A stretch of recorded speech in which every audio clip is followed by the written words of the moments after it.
right, we are very pleased to have everyone here today. And today we have a speaker. He actually signed on board the first time he streamed in live from Skype via the UK. He was so impressed with how we were doing things here. He said, I want to get my position. So he locked up the very first spot last, I want to say October. So he was very quick. So we're pleased that he actually followed through and that we also were able to accommodate him. I'd like to start off by giving a brief bio of our chair, Dr. Abamfo Ofori Atiemo. He obtained his PhD from the Free University of Amsterdam after he had studied for the Master of Philosophy and Bachelor of Arts degrees in the study of religions. He also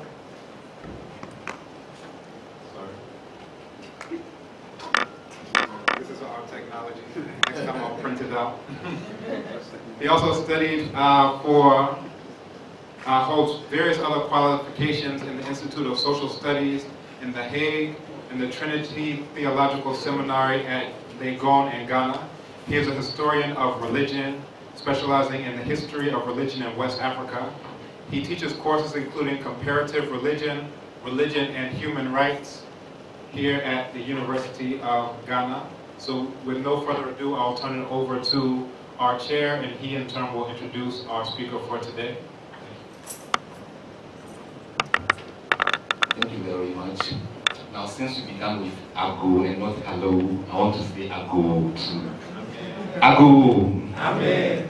Well, we thank everybody for being here. Well, we have our lecturer for today in the person of Dr. Kwadwo Appiagyei-Atua. We all know that he teaches at the School of Law in this university. He had his PhD from Yale University, and then he's a Marie Curie Fellow in the University of Lincoln in the UK, which means he is on leave from this university at the moment. Now, on this brief visit to the university, he has decided to give this lecture, and that is all that he wants me to say about him. No more. So without wasting any more time, I want to invite Dr. Kwadwo Appiagyei-Atua to present his lecture. Thank you very much. Good morning and welcome to my presentation. I've had a couple of communications with Oba, and it was a pleasure communicating with him, and I'm glad I'm able to come back to IAS. I have strong links with IAS, and I'm glad I'm here to do this presentation. So my topic is a little bit changed if you look at the flyer that went out, but the substance remains the same. Institutional autonomy and academic freedom in African universities today, the case of the University of Ghana. And for the outline, I'll try to do a quick discussion or just give a definition of academic freedom, because that alone can take the whole session. And then quickly go to the origins of academic freedom and the university. Then the link between colonialism and university education. And then the reforms that took place in the post-independence phase, as well as the reforms that took place in the post-Cold War phase. Then I'll look at the UNESCO Recommendation, which is the most important internationally recognized document on academic freedom, and see how we can use that to do analysis of whether and to what extent African states or African universities match up to the UNESCO standards. And then I'll do a focus on the University of Ghana for special study. Then I'll bring my discussion to a close and offer some few recommendations. Let me begin with this cartoon, which gives you an idea of what academic freedom is. When you are, this guy is a university lecturer, student, he wants to do graduate study. Before graduate study, he says, I'm going to research whatever I want. Then he becomes a graduate student and says, I'm going to research whatever my professor wants. Then become a lecturer and says, I'm going to research whatever my tenure committee wants. And then he becomes a professor and says, I'm going to research whatever my grant committee wants. And then says, I'm going to research whatever. At the time, realize he's in the grave. So you go and research in peace. That is what IRP stands for professors. So in the end, you're not able to really achieve your full academic freedom. And I guess in a sense, that is what it is about. But the question is, to what extent can we see part of this academic freedom, and to what extent should we guard and enjoy or defend this academic freedom that we should have? For the definition, I would say that it is a special freedom that is carved out for academics, but also for higher education institutions and students. And it's for particular reasons to enable access and opportunity to conduct scientific inquiry and disseminate the findings. And how do you disseminate it? Through teaching and publication, and the application of the findings to find solutions to human problems. But within certain limits, the limits of public order, professional ethics, and social responsibility, and without restraint or threat of sanctions by government and other power brokers. So we need academic freedom to be able to think and to produce knowledge, as well as to disseminate this knowledge without restraint by government or other power brokers, for the purpose of promoting knowledge and helping to solve problems within the society. We can break academic freedom into 5 main components. We have institutional autonomy as a form of academic freedom. We have institutional governance as another aspect of it. I'll try and explain this later on. Tenure, individual freedoms, students' rights, all go together to constitute academic freedom. Now, sometimes individual freedoms are also called academic freedom. And so, if we are not careful, we have to ask ourselves whether we are looking at the broad definition or the narrow or specific definition, which will refer to individual freedoms. So, for the sake of my discussion, academic freedom will generally refer to the broad one, and I'll refer to the other one specifically carved out for academics as individual freedoms. The origins of the university, there's a whole debate around it, whether it started from Europe and wherever. And you know the Europeans are quick to say that we claim that the idea came from our backyard.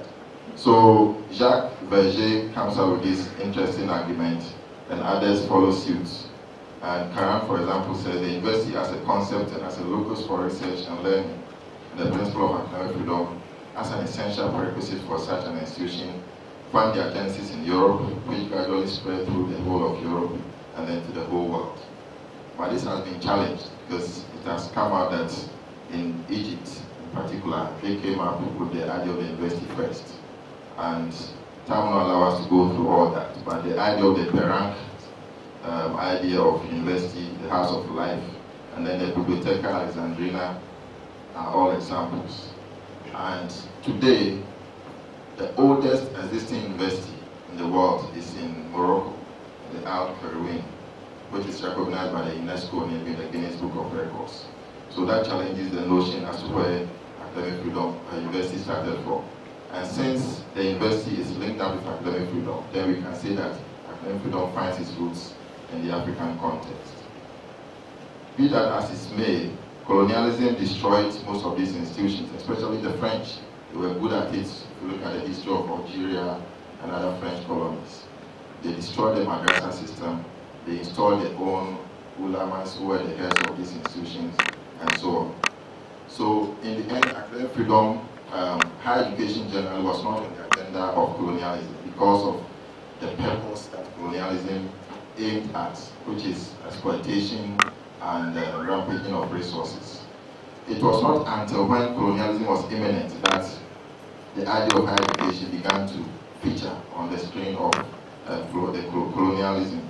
So we had a few universities set up in Ibadan, one in Ghana, Makerere, and a few others in Sudan. But the format was a blueprint, more or less, of what we had in Cambridge, University of London, and so on. So it became necessary that some reforms needed to be made to make the university suit the African context. But that also created its own problems, which we'll come to in a minute. So the University of Ghana started as the University College of the Gold Coast in 1948. And in 1961, under President Nkrumah, then President Nkrumah, it became the University of Ghana. Now, when the university was set up as a college, there was a call to establish and make sure that institutional autonomy or academic freedom was really affirmed so that it wouldn't be taken away or stolen away. So that was part of the rationale for establishing the university. But then, African leaders also confirmed that we needed academic freedom in the universities. So at a special conference organized by UNESCO in 1962, which came up with the Tenure conference document, African leaders affirmed the importance of academic freedom. But it wouldn't take long before the whole thing began to be turned upside down for several reasons. One of them is Africanization. The university system was still seen as part of the colonial system. And so if you had independence, the university also needed to be decolonized. And then in terms of the staff as well as the curriculum, both needed to be changed or to be indigenized. The universities were also seen as development universities to fulfill the purpose of promoting development within the African context. And then African socialism was then in vogue. And African socialism was premised on the fact that all organs that the states are in the state or the state funds should be subjected to as part of the one-party system. Everything should be one. So that is what happened. And then also the issue of patronage, that there was a need to kind of provide some incentives to party members and so on. So as a result, violation of academic freedom was rife. In the African context, we saw presidents or heads of state becoming chancellors and appointing vice chancellors and so on. And Ghana was not different. And party structures were also established on the campuses. And the then Minister of Education, Mr. Kofi Bakum, hailed it as a glorious beginning of an era of creative cooperation. So that is what happened. There are a lot of information that I can churn out to you about the violations that took place in the University of Ghana, but again, time will not allow us, so I will try to skip some of the slides and move on. But let me quickly talk about how the CPP saw the university as a state within the university, simply because it could enact its own statutes to regulate how the university should function.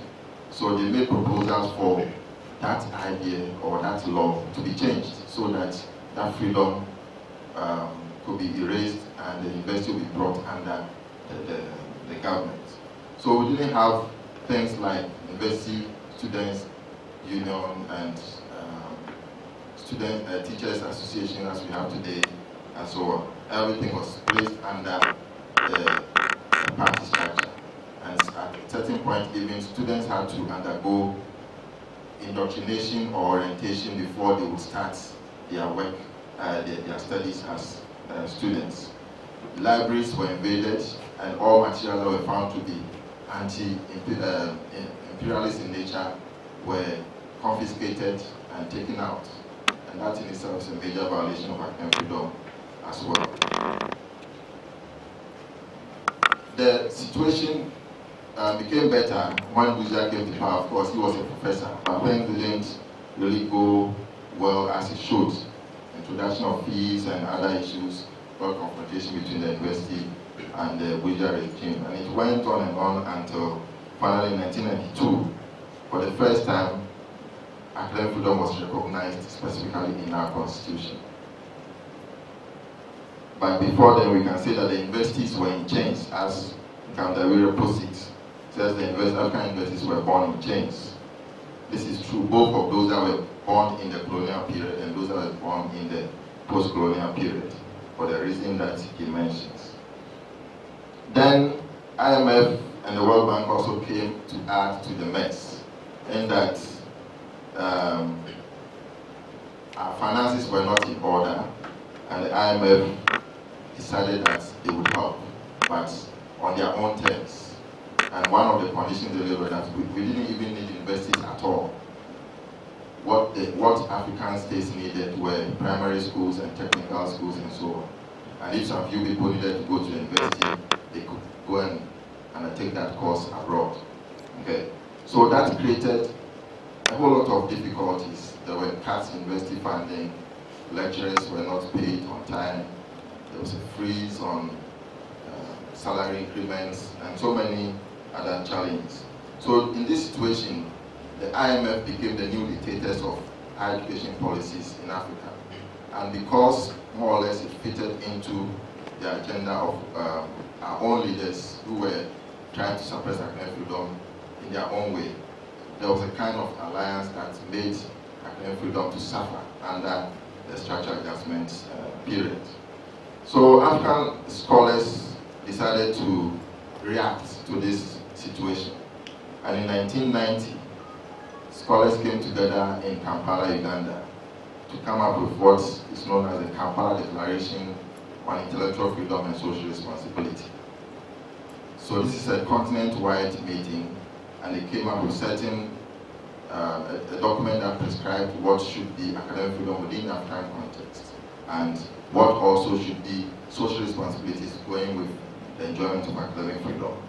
Now, SAP was criticized in the document, and the document also talks about what should constitute rights and freedoms for academics, and it talks about the responsibilities to the extent that you don't only enjoy academic freedom within the university context, within the closed gate of the university, but there should be a link between gown and town, so that we use our freedom to promote general human rights and democracy within the society generally. Because the only way we could protect academic freedom on the campus is when we also protect human rights generally outside the campus. Then a new dawn came when the Berlin Wall fell. That is when socialism and communism came to an end, and then that paved way for the unipolar world, and therefore reforms began to be introduced in all aspects, not only the political science where democracy was reintroduced. Almost African countries had to come up with new constitutions recognizing freedoms and political rights and so on. But also it was extended to the public sector, the universities were also part of it. And this agenda was still driven by the IMF and the World Bank. We'll come back to that in a minute, a bit of detail. But then among the introductions, that the new things that were introduced was the fact that for the first time, apart from Ghana, 13 other African countries also recognized academic freedom specifically in their constitutions. And then there were others that also recognized it indirectly, and those that recognized it directly. So there was that overwhelming recognition that academic freedom needs to be recognized as within the university system. So institutional autonomy began to resurface after it was hijacked by the political elites. And so there was a gradual withdrawal of government direct involvement in the governance of the institutions. Now, staff unions could be established and recognized, student unions came to flourish, and then the universities were given the freedom to determine internal structure, manage enrollment, and so on, to look for money, borrow it, and spend it. And that is one of the issues that we're going to discuss, whether it really affirms that institutional autonomy has been recognized or it is just a camouflage. So in 1997, the UNESCO met and they came up with the UNESCO Recommendation concerning the status of higher education teaching personnel. This was 7 years after the Kampala Declaration by African states. And around that time, Latin Americans also came up with the Lima Principles on Academic Freedom and so on. So UNESCO had to do something. There was a need for an international instrument trying to tie all these regional instruments together. And we also need to take account of the fact that the Kampala one and the Lima one and so on were done by the universities themselves or academics, not even the universities, academics. And that didn't receive the recognition it needed to be received. And so there was a need for that international document which would tie governments and universities together. So 1997, the UNESCO Recommendation was adopted, and it was adopted overwhelmingly. There was no dissenting votes. There were 4 reservations, but these were not related to the academic freedom segment of the document. So Ghana is part of it, of course, and all other countries took part in signing up to this document. And so it represented a watershed moment, the evolution, the consolidation, and standardization of the principles promoting academic freedom in the world as a whole. Initially, it was considered as a soft law in that it is not legally binding. But now, experts claim that it has attained the status of international customary law, or customary international law, which is binding as a sort of law. And so the document is the most important document we can talk about today in terms of promoting academic freedom and institutional autonomy and so on within the university setting. Now, as part of my work at University of Lincoln, what I've been doing is to review all the laws in all the African states regarding their respect for academic freedom. So I've looked at their constitutions, their legislation, statutes of universities, and so on. And what I came up with is what I'm going to share in the next few slides.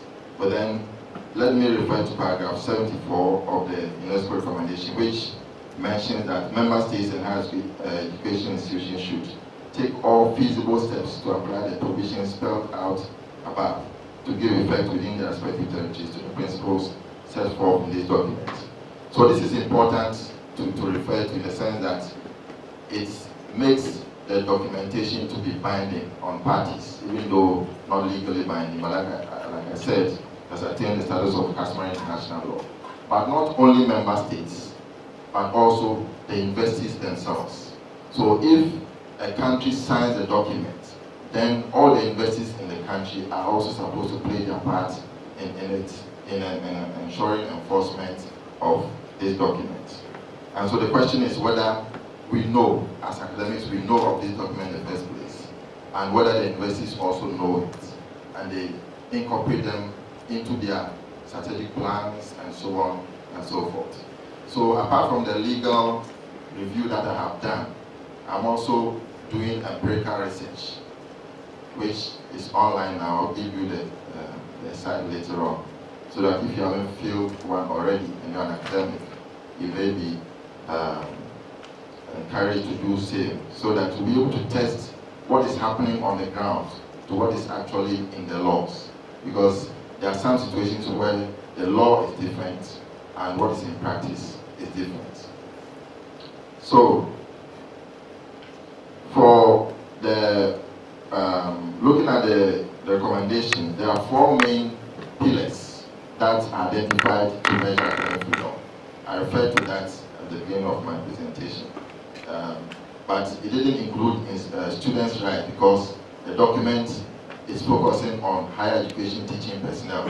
So it doesn't mean that students' rights don't form part of academic freedom, but it's because the focus of the document is on higher education teaching personnel. Now, so it's broken down to institutional autonomy, institutional governance, tenure, and individual academic freedoms. Now, each indicator is a right or freedom standing on its own. And so for each right, there is a right holder and duty bearer. The principal rights holder here is the government. And this is usually the case when you're talking about rights. It has its corresponding duties. Now, where there's a right holder, automatically there's a duty bearer. The duty bearer, when he or it or she performs his rights, then that entity will enable the rights holder to enjoy that particular right. But in the case of academic freedom, we have what we call secondary duty bearers, in that the rights holders also turn out to be duty bearers. So I have a slide here, which seems to indicate where the government is. The government doesn't have any rights against anybody. It only has duties. But then it owes duties to whom? It owes duties to the university, to the academics, and to students. And the kind of duties are what I've tried to bring out at the extreme ends. Now, when it comes to the university is a rights holder, but also a secondary bearer, a duty bearer. It owes rights against the government. In other words, the government has to give some rights to the university. But the university also owes duties to academics as well as to students. And so, in fulfilling their rights, they also have to bear in mind the duties they owe to these two entities. Academics also are secondary duty bearers, in that they also owe duties to students. And when these duties are violated, then students have the right to demand respect for their academic freedom. On the part of students, they don't owe duties specifically to any of these three entities, but their duties are implied in the rights they enjoy. So if you have the right to study, to have the right to lecture, theater, and so on, it doesn't mean you don't have the duty, or you have a duty not to study. You have to study and pass your exams. Okay. So I want to now look at these four main indicators and see what results I got from the research that I did on the legal aspect of academic freedom, or the de jure aspect. So with regard to institutional autonomy, the recommendation tries to define it as that degree of self-governance necessary for effective decision-making by institutions of higher education regarding the academic work, standards, management, and related activities. To be able to know what institutional freedom or institutional autonomy is, we need to look at whether the chancellor is the president or the head of state, whether the chancellor is appointed, even if he's not the head of state, whether he or she is appointed by the president, or the vice chancellor, how is he or she appointed, whether by executive fiat or a situation where the president says, give me 3 nominations and I'll choose one, or whatever it is. Okay. So autonomy also in the sense whether the university has financial autonomy, whether the university has the right to discipline a staff, or is the government that disciplines, announcing on the radio that somebody has been fired from the university because the person is considered a dissident, and so on. So that is what institutional autonomy in brief is about. Now the figures indicate that in the first place, data was not available for 23% of the African countries. I'm sorry I cut down the exact numbers, but I put it into percentages. So in terms of compliance, you have 31% compliance, and then qualified compliance, that's where you are midway. You are neither compliant, fully compliant, or non-compliant. The majority is in that category. And then non-compliance, 24% in the category of non-compliance. Institutional self-governance, that is where we're talking about the ability of the university to regulate its own internal affairs. And here, it talks about 2 main bodies, the University Council and then the Academic Board, or the Senate as it's called in some places. Now, for both institutions, the recommendation says that academics should play an important role in this. And especially for the Academic Board, it says that majority of the teaching staff should be represented on the Academic Board. So when we did the measurements, this is what we came up with. 45% compliance, 17.1 qualified compliance, and then non-compliance 37.2. There was no data on 36% of the countries. Difficult gathering data on African countries. So, in all, the data gathered covered about between 40 and 45 of the 55 countries. Now, for the Academic Board, that is the Senate, we have compliance level of 77.7%. and qualified compliant none, and then non-compliant 22.3%, no data on 85%. So the academic board, that is the figure on that. Then coming to tenure, tenure is talking about employment security basically. It talks about promotion issues, talks about appointments issues, and so on. So in terms of that, we also have these figures: 91.5%, 20 for compliance, 2.1% qualified, and then 6.4 non-compliant. Here, it was the most difficult area getting data. And so the way around it was, since most lecturers are considered as civil servants in most African universities or in African countries, we rather used the laws regulating civil service or public service to determine whether somebody can be fired, or there are certain rules to be followed before somebody can be fired, and so on. So that is probably why we have such a large figure, because data specifically from the university laws regulating the universities and for university statutes were almost non-existent, apart from about 10 countries that were able to get the data on. So finally, the last indicator is individual rights and freedoms, and that is at the heart of it for academics, because that is what defines our rights in the university, and whether and to what extent we can defend these rights. Freedom of teaching and discussion, freedom of research and disseminating the research findings, freedom to express freely opinions about the institution or system in which they work, freedom from institutional censorship, and freedom to participate in professional or representative academic bodies. So this is what is carved out for academics, and this is what, as academics, we should know and guard it jealously. And if you look at the Kampala Declaration, it recognizes at least 4 of these 5 freedoms. So it was as close as they could come to. Now, in terms of the statistics, there was 61.7% compliance, 3% qualified compliance, and 35.3% non-compliance. After that, ranking was done. 75 to 100%. If you come within that range, you are considered to be free. There, 9 countries qualified. That is representing 20% or 21%. Then 50 to 74, you are considered partly free. And for that, 20 countries fall into that category. And then 0 to 49% not free, 15 countries fall into that category, 34%. Now, we need to ask ourselves some critical questions before we do some detailed analysis of these statistics that I have produced. First is, what has motivated the move towards greater recognition of academic freedom? 2, can we say that true institutional autonomy has now arrived?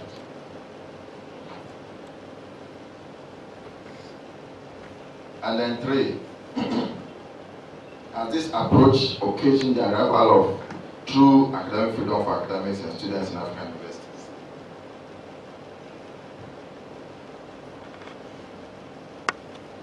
Of course, there has been a shift in the threats. Like I mentioned earlier, institutional autonomy has come into the picture. Excuse me. So the source of threat has shifted from academic freedom, that is from the external, to the internal. And so the university management is a major threat to academic freedom as it is now. And recognize that university has duties towards academics and towards students. We need to, as academics, take this very seriously so that we know how to deal with that issue. And I would very much welcome your thoughts on this as the discussion goes on. So it has called for a redefinition of academic freedom and intellectual responsibility. And also, it has resulted in a deterioration in the quality of higher education institutions to undertake their intellectual abilities or responsibilities.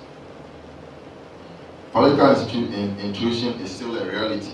If you look at the statistics, in the 80% of cases, presidents or prime ministers or heads of state still remain chancellors in African universities, or the chancellor is appointed by the president. Then the Francophone countries, it is even worse, and there mainly is the Minister of Education who is in charge of such position. The three exceptions I found out are with Ghana,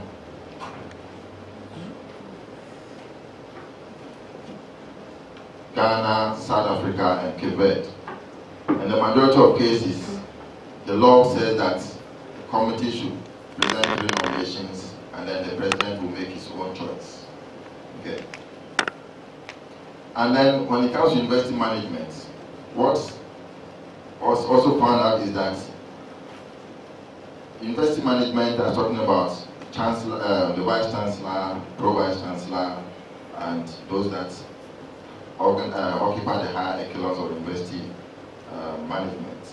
They are given separated from the academics in the sense that they are given special incentive salary packages which makes them to kind of separate them from the rest of the academics, and they are seen as more or less non-staff members like accountants and so on, and paid salaries that in a sense undermines collegiality between them and their colleagues who they used to work with in the faculties and departments before they rose up to that higher level. Now, you may also see intrusion from the government within the university councils in most universities that have been examined. I will come down to the University of Ghana in a minute. Then there's a low representation of academic staff on the university council, and more importantly, the academic board. In some situations, we don't find any academic representative at all on the university, on the academic board, and you still find government representatives there. So that in itself is a huge challenge. Then we have the national commissions or national councils on tertiary education. Some of them also hold a lot of power. They are supposed to be, theoretically, they are supposed to be a buffer between the government and the university. But in reality, it sometimes works in such a way that they are given a lot of powers, even in some countries, to determine admissions to universities. And so in that situation, they tend to work on the side of government instead of being a neutral body between the university and the government. So the conclusion is that governments never left the institutions, but they are operating through proxies in a lot of African countries. Now, second invasion by the IMF and the World Bank. This is where I use the word academic Washington consensus, in that the idea is that the cut to university funding is still ongoing. Freeze on employment and so on in some universities. I think the University of Ghana, we are suffering from that right now, if I'm not mistaken. Okay, and then what the government is doing now through the recommendation of the World Bank is that universities should find their own money. Okay, so the independence or the freedom that universities are enjoying now is that the freedom to find your own money and use it. That is through what we call internally generated funds. But what is interesting is that in some situations, when the money comes to the university, the government wants to know what is there and how it is being used, and sometimes even to ask for some of this money or a percentage of it. So you begin to wonder that what kind of freedom we are talking about here. So that is another challenge. Now, many services on campuses have been privatized or deregulated. And you have a situation where marketization has come in. If you study strategic plans of most universities, which I have done, there is the need to make money through research and so on and so forth. Something which shouldn't be considered bad in itself, but we have to look at the link that it has between promoting the traditional role of the university, which is research, teaching, and publishing or publication, as against commercialization, which controls the kind of research you do, because you are paid the money by a pharmaceutical company to determine whether this drug works or not, and so on. So you work within certain limited constraints, and sometimes your findings are even reviewed and revised before it is published. So that is the difficulty we're talking about here. Now, zeroing in on the University of Ghana, when we come to talk about institutional autonomy, Article 1953 of the Constitution is a very powerful provision that the Constitution grants the universities, in that it gives the university the power to appoint persons to hold or act in an office in a body of higher education institution, research or professional training. And this power to appoint persons is vested in the council or other governing body of that institution. So in that situation, it's very protective of institutional autonomy. And then we also look at the chancellor. The chancellor is not the president. The Constitution specifically says that if you are the president in office, you can never serve as a chancellor.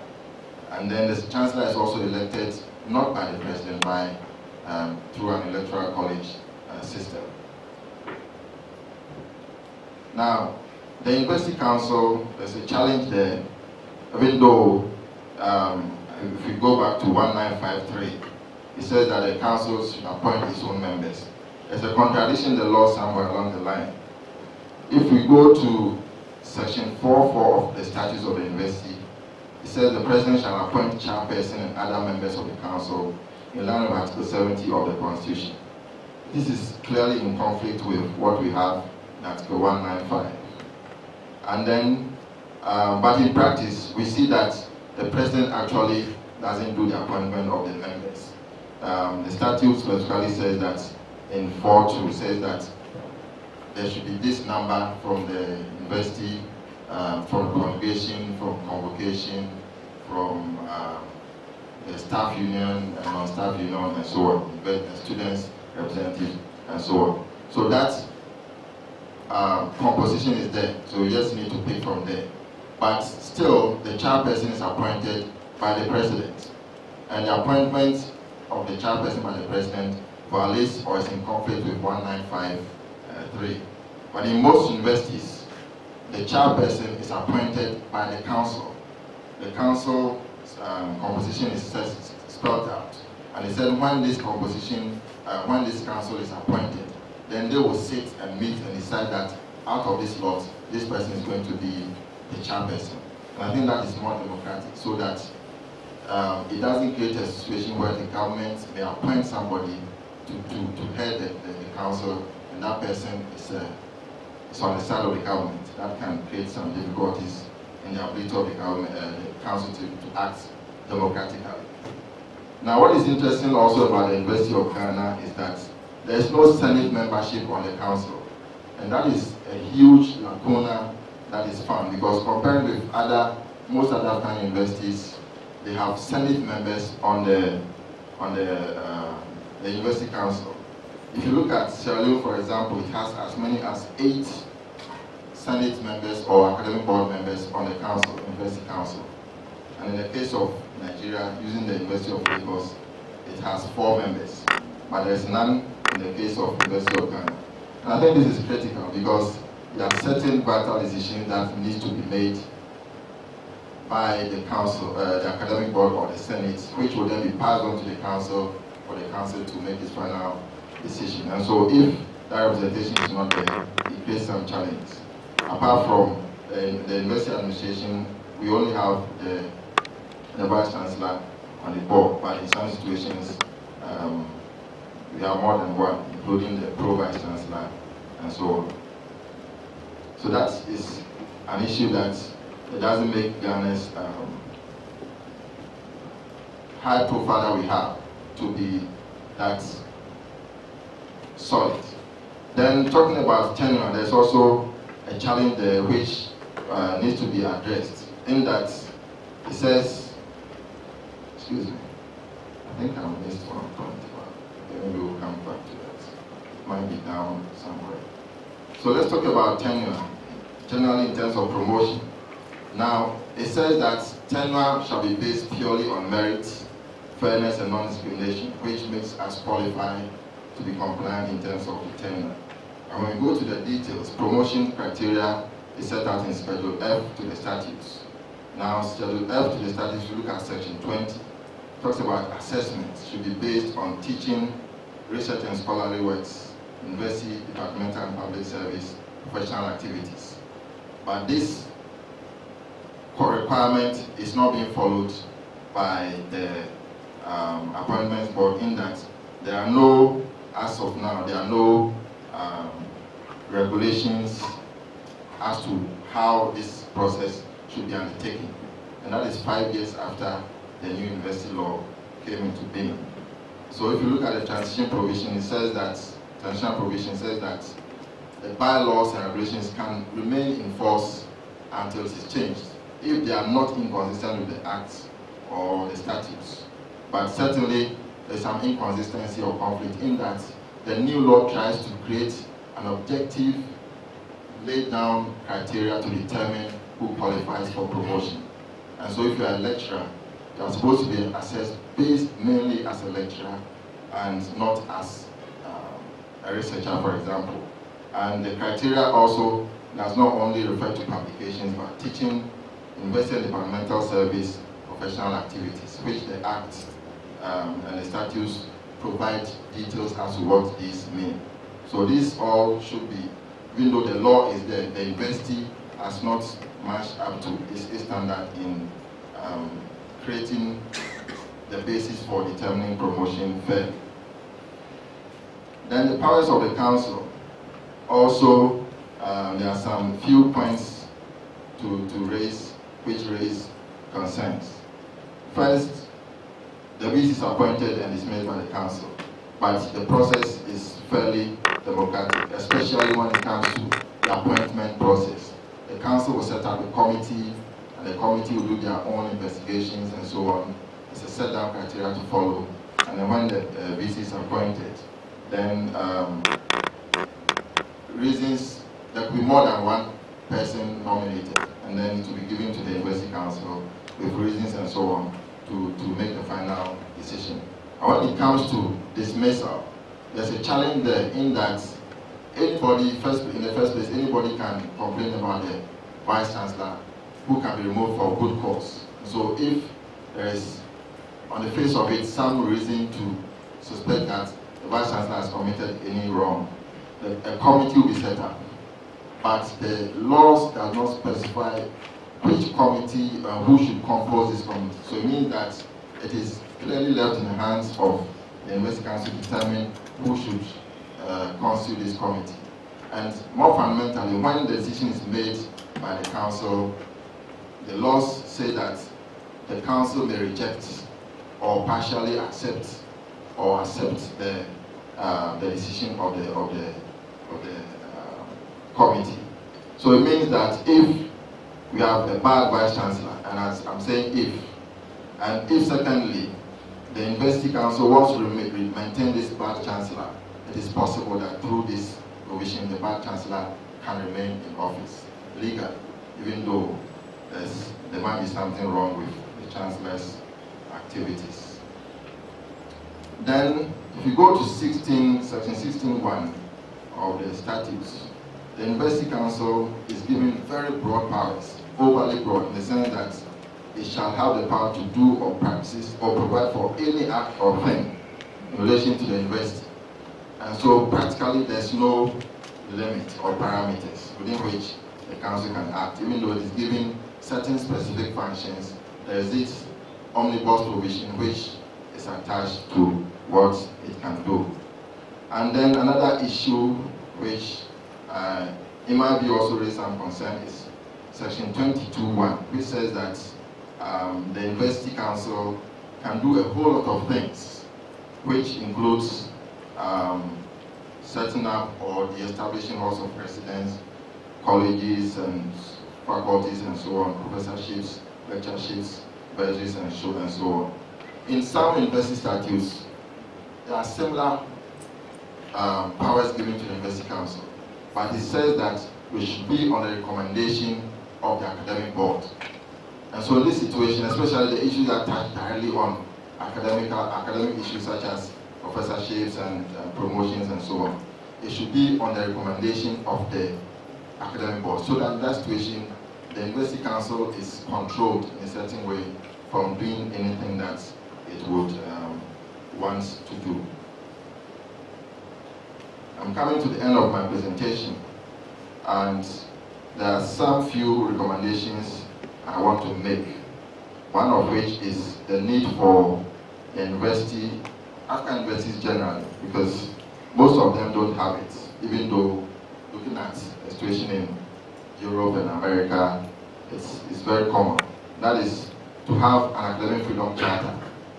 Of course, we have the Kampala one, but that is a general continental one, which even needs some changes in view of the time frame within which it came up in 1990 and the changes that have taken place in how many years, 25 years or something. So there's a need for that. The Kenyans come close to having such a charter, but it's not a charter in itself, in that these are only two provisions they have in the university, in their statutes. The only time that we have a reference to academic freedom in the basic laws of the university is in section 42(1) of the statutes, talking about non-academic offenses.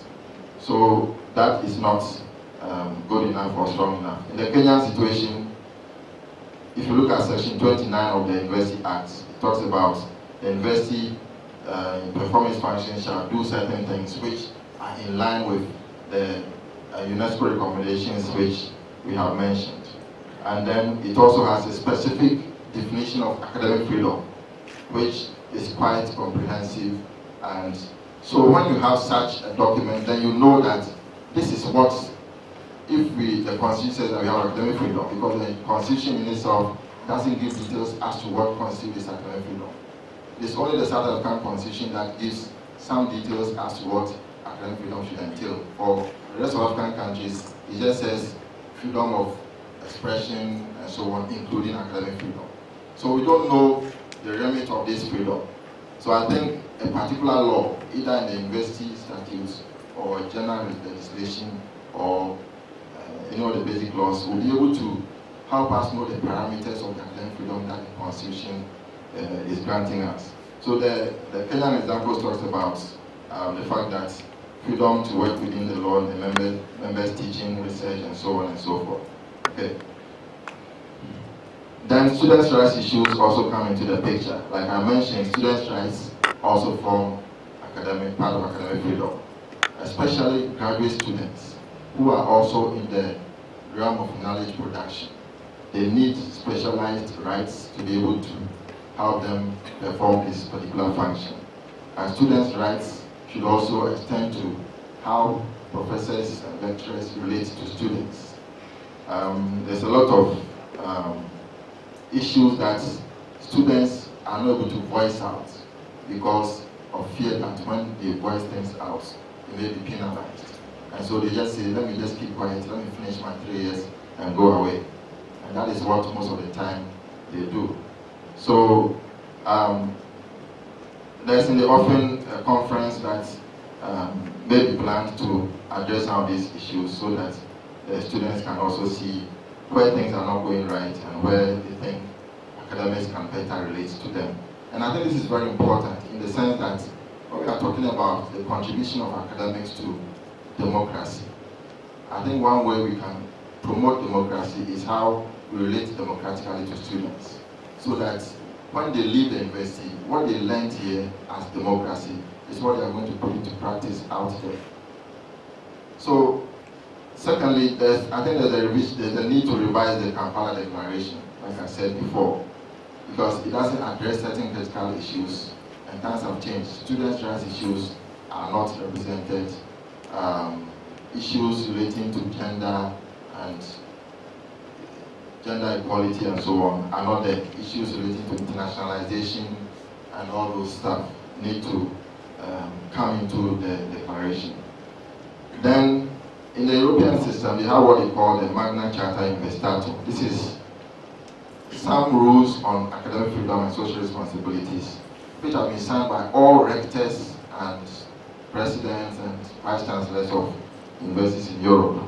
And so that is a very strong document that academics and students can refer to, even the university itself, in case there's any violation, to say that this was signed by you as the rector. And so, what are you doing about it? You need to do something about what you have already agreed to do. And I think we have the Vice Chancellors Association of Ghana, for example, which may be able to initiate such a forum, or if they give authorization to university associations, they can draft something that they could then discuss together and come to some consensus. I think the survey that I'm doing right now, the results that are coming in indicate that most academics don't know or have not even heard about the UNESCO recommendation. Maybe if I even have to ask by show of hand, those of you here who know about it, perhaps you wouldn't. Before I even started this research, I had just heard the name, but I didn't know about the details of it, even though I claim to be a human rights teacher. So I think that we need to popularize this recommendation, know what these rights are, know what the responsibilities are, know about the Kampala Declaration as well, and then we'll be able to make a headway. So, and the university should also see it as its responsibility and look at the duties that bind it under the UNESCO recommendation and act as such, because if not doing so violates international law. For example, a duty under paragraph 22 of the document talks about member states and higher education institutions should ensure a proper balance between the level of autonomy enjoyed by higher education institutions and so on, with regard to effective support of academic freedom and fundamental human rights. And member states and higher education institutions should take all feasible steps to extend and complement their own action in respect of the status of the higher education teaching personnel. So there are a number of these duty issues that are embedded in there, as well as the rights, of course, which governments owe the university. And I think it's high time we made these things aware and we put them into practice. So that is the end of my presentation. But finally, let me refer you to my survey website, so that if I've tried to put the flyers across on the university email system, but if you haven't come across it yet and you haven't completed one yet, this is the opportunity for you to do so. So it's surveymonkey.com/s/Bafabia English. Bafabia standing for Building Academic Freedom and Democracy in Africa. My email address is still good. My University of Ghana email address, which can be used. Thank you very much, and I await your contribution. Well, on that score, I think we can do better to appreciate your contribution. Well, at this stage, there is no attempt to summarize anything. Straight, you want to invite questions, contributions? My name is Dr. Abamfo, Computer Science Department. Concerning the question of promotion, I'm just wondering, what if you want to get promotion and a part of the university document, I realize the head of the department have to sign part of it, or to fill part of it, and the head of the department declines to fill. I'm saying this in the background. For example, I'm going for a conference now, and I give the part of the new conference grant application form to the part of the head of the department to fill, and he tells me he writes on it that he doesn't understand the conference, so he's not going to fill. Okay, so I said, okay, if you don't understand, I didn't organize the conference, it's a party recognition, okay. So I said, I'm going to send this to the dean, because he also has a portion to fill. Probably my chances, if he doesn't fill, the dean fill, I'm going to apply anyway and see what the outcome of it. And the dean also comments that, so why is this document with me? Okay, Because at least, so in such situations, what do you do? Okay.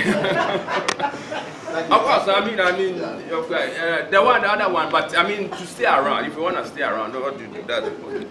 Okay, thank you so much for a wonderful presentation. I learned so much, and I think also this is a very, very important topic. I was thinking about how now a lot of Ghana's higher education is done in private institutions, and if that is something you're interested in, and I think, for instance, if you look at the academic councils or similar bodies, they have much lower representation of faculty. This is just a guess, but I think that's an important topic as well. And then I wanted to maybe alert you to a case that could be interesting to include in your research. We had a seminar here at Institute of African Studies scheduled for May 2012. That was cancelled just a few days before it happened due to the content of the presentation. I can send you the details of it. But I think that's kind of an interesting example of how we censor ourselves, and it's not always so direct, but because we're maybe scared of what might happen if we discuss certain things, we impose it on ourselves, and I think that point is also important to make, that even if the structures look fine, there might be problems. Then my last point was just when we said, when we look at data for the African countries, what VCs are appointed by politicians, I think it's just fair to compare with the rest of the world, because I know it's common also in the rest of the world. For instance, where I did my bachelor's degree in Sweden, the VC is appointed by the Prime Minister.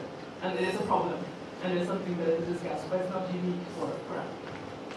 All right, thank you for a very interesting and informative presentation. I also was concerned about the issue between de facto and de jure. So you may have certain things on the books, even as the last questioner asked, you may have self-checks. A couple of things that came up recently, a colleague who's in the PhD program has dealt with academic bullying, where when she first came, her chair for the department said, "You will never graduate from here." That was like the first thing said. And then also, like, even for myself, like I did my PhD defense wearing a cloth, a cotton cloth, and I went to my job interview the same way. And some of my colleagues were like, well, some of my higher up colleagues were saying, "You'll scare people if you do that. Please don't do that so often." And then some of my peers were saying, "I wish I could do that. You can get away with it because you're a quote-unquote foreigner, but I've actually been told if you don't cut your hair right now, you have to go home," or whatever the thing is. So that's not on the books, that's not in the laws, but these are certain things, and to a certain extent, there can be self-checks where you're saying, "Oh, I can't do this because I know that they'll leave." So I was wondering the link between de facto and, de jure beyond the books.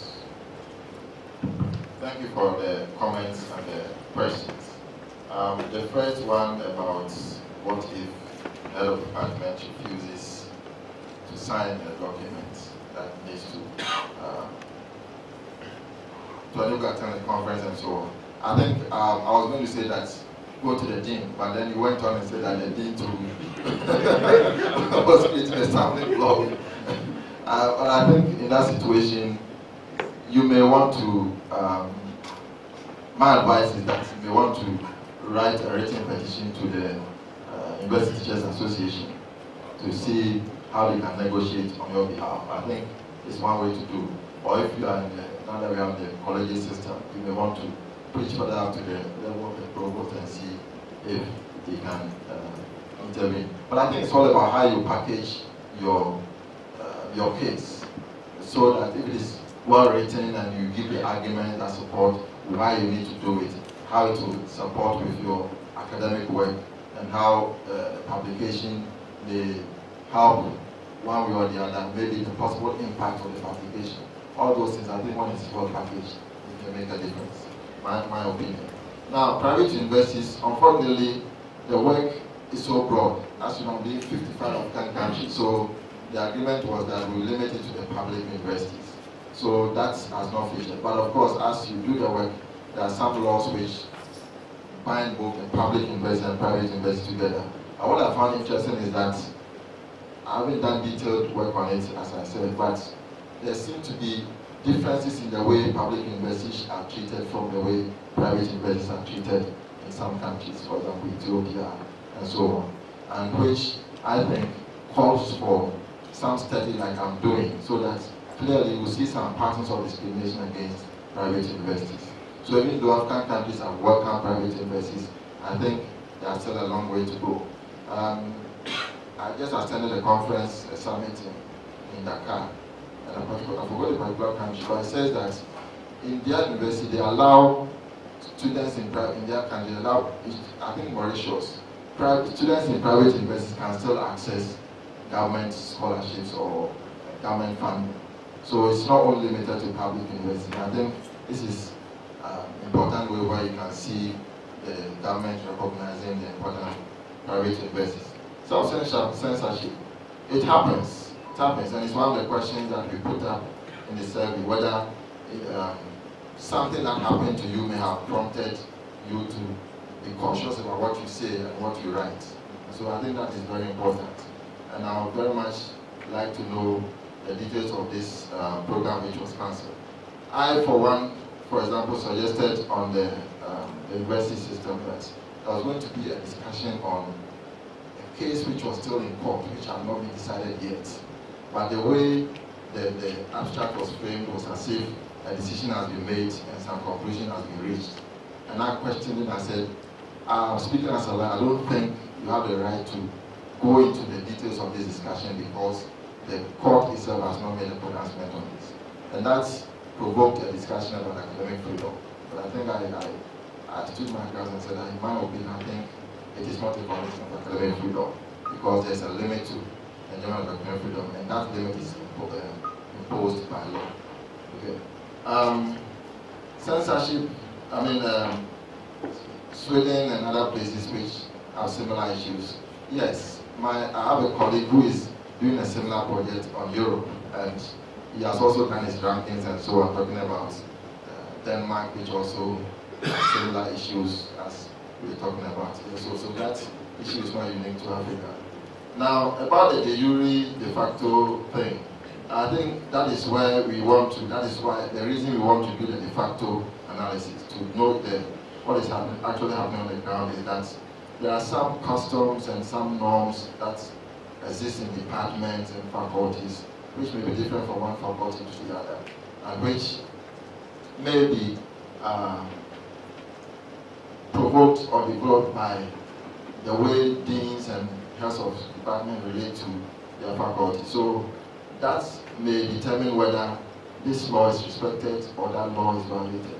And it is expected and hoped that we could have a situation where even though the law is not favorable, the departmental heads and so on would rather try to respect the law or to respect the international norms and make respect for academic freedom possible within departments and faculty. So I'm looking forward really to the findings and see what we can do about it. Thank you very kindly for your presentation. I have a couple of questions and then a call for clarification.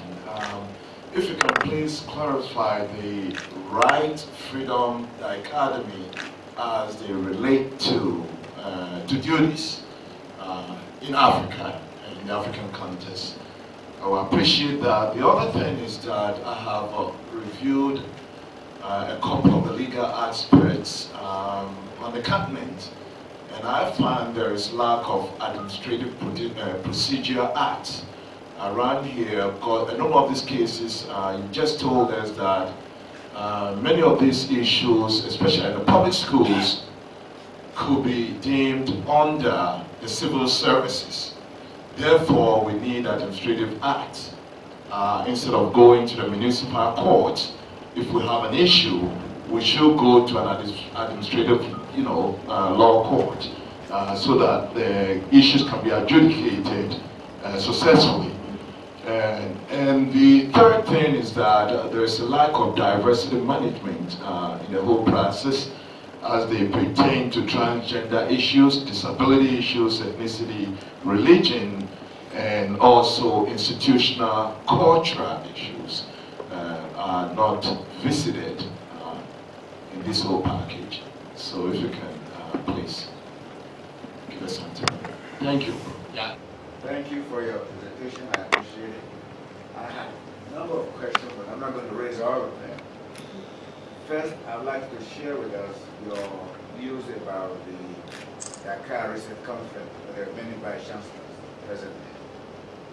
Two, I would like to suggest that you do some field work, because it's very difficult to collect information in this part of the world. So if you go to the ground and see what actually happens, you will find some difference between your data and what actually is taking place there. Number three, there's a recent study that just came out, ranking African universities by the Times ranking, university ranking. They rank the top 10 universities in Africa. 8 of them in South Africa, 2 in Cairo, in Egypt. Where is the so-called Black Africa? What's wrong? What's going on? Is it about governance or productivity of faculty? Thank you very much. I think that we'll probably have to have some more discussions later on.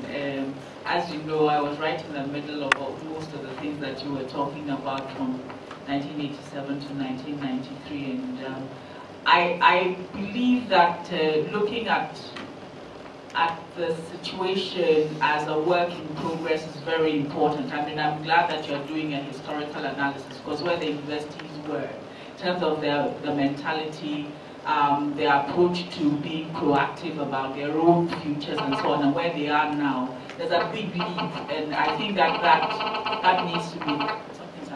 needs to be taken into consideration. I'm also wondering whether you're strictly working from the EMIC, I mean from within the universities, what they view, or whether you're going to look at the universities' partners, you know, and how and who's going to be responsible for calling the universities' attention to their responsibility to the society as a whole. Because the idea that the universities will do that on their own, I think is difficult for me to accept.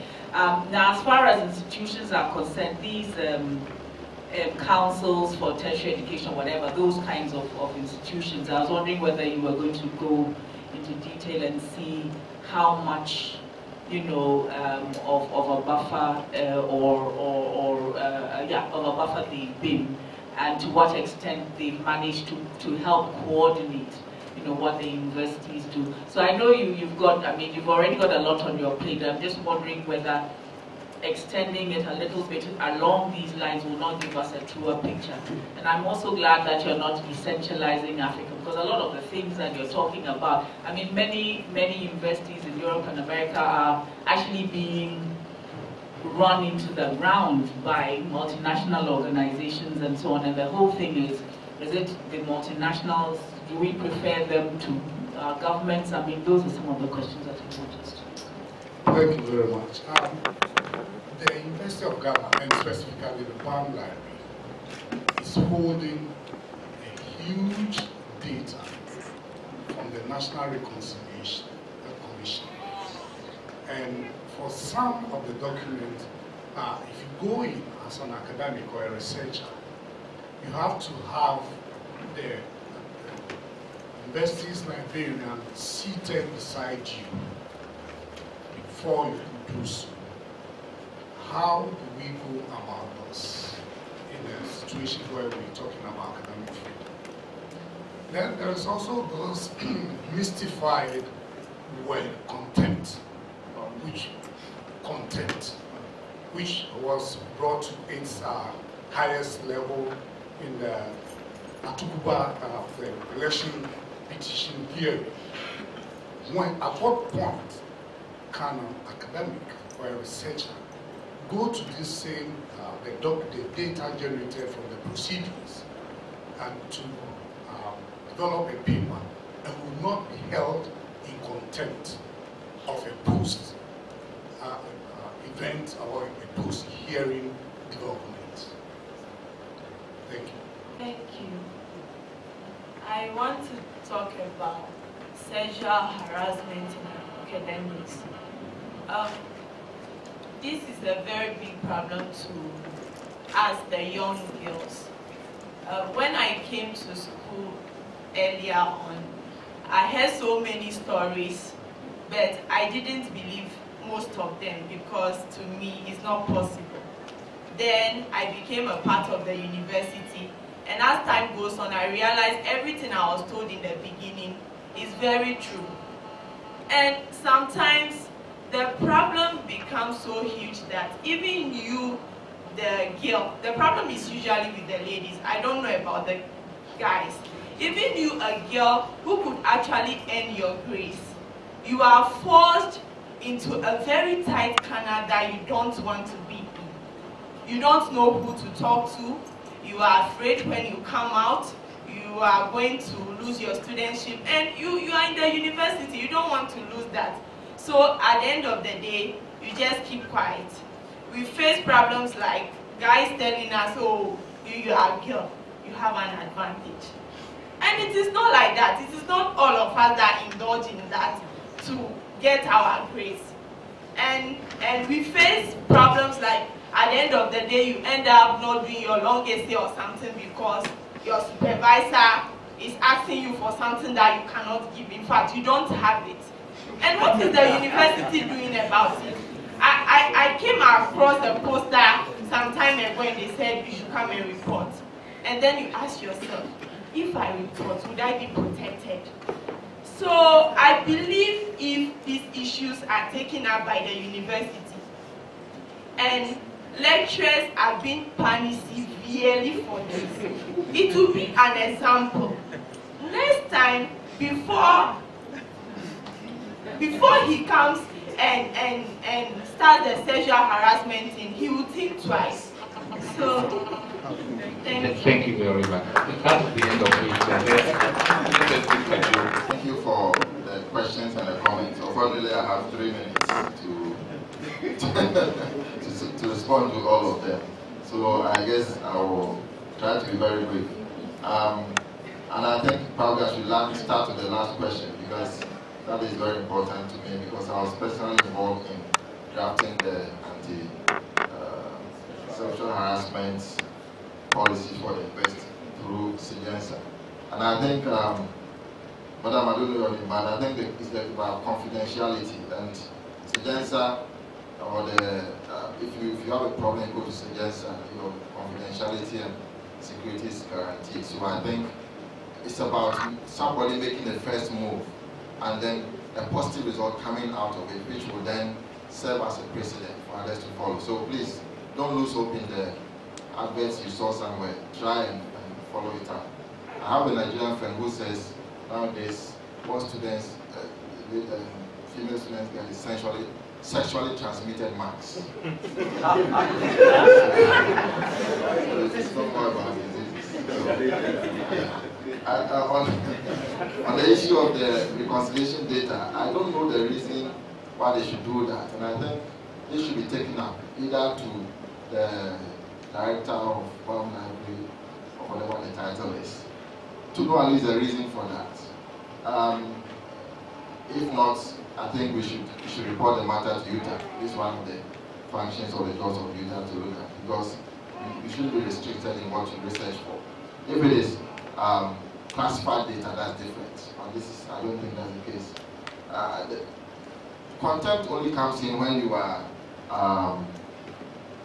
the case is still in court and you want to comment on it. Example like I gave. So in that situation, if the case has been decided, you have every right as an academic, as a lawyer, to research and give out your own opinion on it. It could be favorable or unfavorable, and that is how the law develops. So even today as I speak, there's a conference between the bar, the bench, and then the faculty to be able to address some of these issues. The Dakar conference, it was on revitalizing education, higher education in African universities, and I found it very, very useful forum. And the declaration is not out yet, but I think that is what will determine whether the issues that are going to be raised can be implemented. I think they given a 5-year time range for the initial level to be implemented or not. But looking at high-profile people who attended, I'm sure probably something good would come out of it. The National Commissions on Higher Education, I think there's a lot that needs to be worked on that, but Ofori, last you yourself commented, Prof. Time factor is one thing, and there's also a focus that I've decided to cut for the work. So definitely it's one area that it needs to be research on. Another issue is students' rights, another issue is private university issues. These are the issues that I've identified as I do the research, which I think there's a need for in-depth discussions on it. Yeah. But based on some conferences I've attended, some colleagues from African universities, Tanzania, Uganda, and so on, Nigeria, they are very critical of the functions of their higher education commissions. Yeah. I probably might have missed out one or two. There's the ranking system.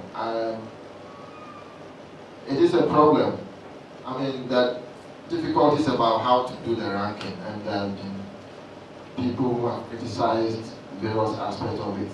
But I think in the South African context, the university system is very well developed, and there's a history to it, a history of apartheid and all that play a part in it.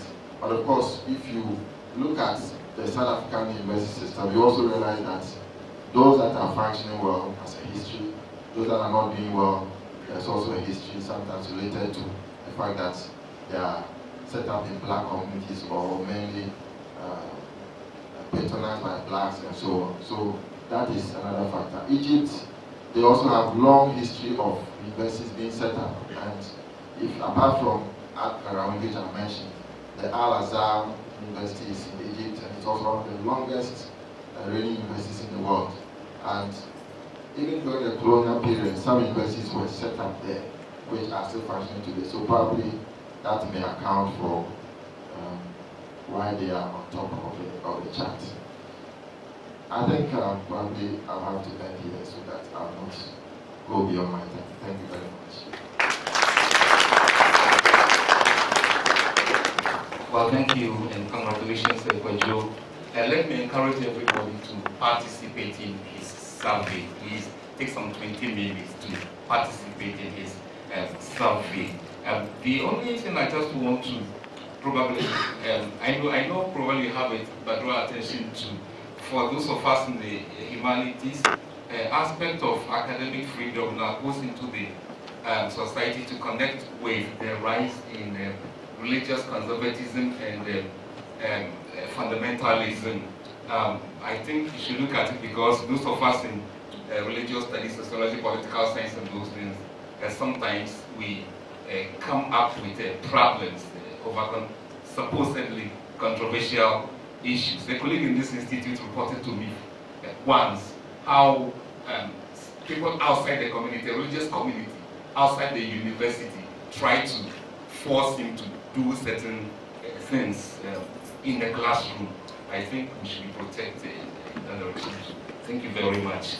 Let me say that we are happy for your being here, and we expect that you will come again.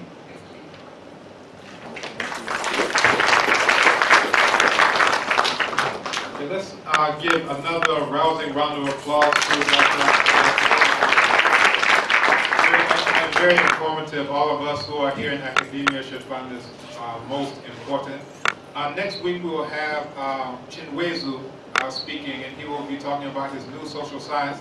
And the fact that he's speaking will be a testament to academic freedom if you already have seen what his topic is.